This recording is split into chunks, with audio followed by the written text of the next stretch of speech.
আজকে একটা অঙ্ক দেখা যাক। একটা অঙ্ক যেটা বিজেপির এতদিনের যে মিথ্যাচার, যে এসআইআর হয়েছে, তৃণমূল এবার চলে গেল, তৃণমূল চলে গেল, বিজেপি এসে গেল।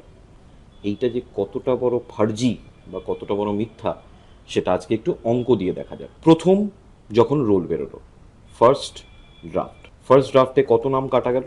5, 8, 2, 0, 8, 6, 9, 58,20,869। এটার একটু হিন্দু আর মুসলিমের ভাগটা দেখে নিই। এখানে মুসলিম কাটা গেছিল 1, 3, 3, 1, 3, 2, 5, অর্থাৎ 13,31,325। হিন্দু কাটা গেছে 4, 3, 8, 1, 3, 7, 8, অর্থাৎ 43,81,378। অর্থাৎ 58 লাখের ভেতর থেকে 43 লাখ কিন্তু হিন্দু ভোটার ছিল। হিন্দু মুসলিমের রাজনীতিতে না গিয়ে একটা সংখ্যা শুধু বা অঙ্ক শুধু দেখানো হচ্ছে।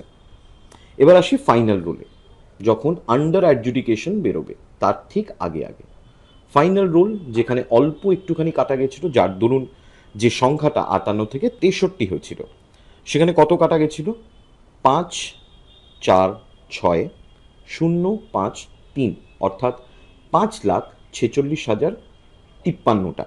খুব শকিংলি এর ভেতরেও যে হিন্দু এবং মুসলিমের সংখ্যাটা ছিল মাত্র 13,363, অর্থাৎ 13,363। সেখানে হিন্দুর সংখ্যাটা ছিল 5,2,8,8,2,0, অর্থাৎ 5,28,820। এবার আসি আন্ডার অ্যাডজুডিকেশন। আমি ইউএ লিখলাম।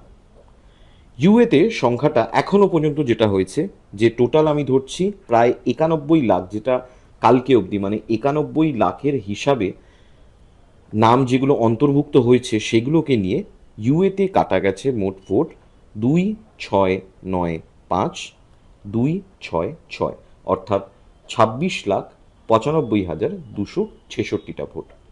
এবার খুব সুন্দর দেখুন, এবার হয়তো বিজেপির টনকটা নড়েছিল যে আরে কি হচ্ছে, মুসলিম ভোট তো সেরমভাবে কাটছে না যতটা হিন্দু ভোট কাটছে, তাতে কাদের ক্ষতি জানা নেই। এইখানে মুসলিম ভোট কেটে গেল 1,7,6,5,4,7,5, অর্থাৎ 17,65,475। আর হিন্দু ভোট কাটলো 8,3,7,1,1,6, অর্থাৎ 8,37,116টা ভোট। তাহলে আমি যদি এখন প্রথম পর্যায়, দ্বিতীয় পর্যায় এবং যেটা ফাইনাল পর্যায় আন্ডার অ্যাডজুডিকেশন, এইটাকে মিলাই টোটাল মুসলিম ভোট যেটা কাটা গেছে সেটা হচ্ছে 3,1,1,0,1,6,3, অর্থাৎ 31,10,163। আর হিন্দু ভোট কত কাটা গেল? এই 1, 2 এবং 3 এইটিকে নিয়ে হিন্দু ভোট কাটা গেছে 5,7,4,7,3,1,4, অর্থাৎ 57,47,313। মানে 63% ভোট কাটা গেছে হিন্দুর। এই খবরটা ইসিআই যে পিডিএফটা পাশ করেছে সেই পিডিএফটা থেকে গিয়ে নিশ্চয়ই আপনারা চেক করুন এবং বিজেপির এই মিথ্যাচারটি সবার সামনে নিয়ে আসুন। 63% হিন্দু ভোট কেটেছে বিজেপি, 63%।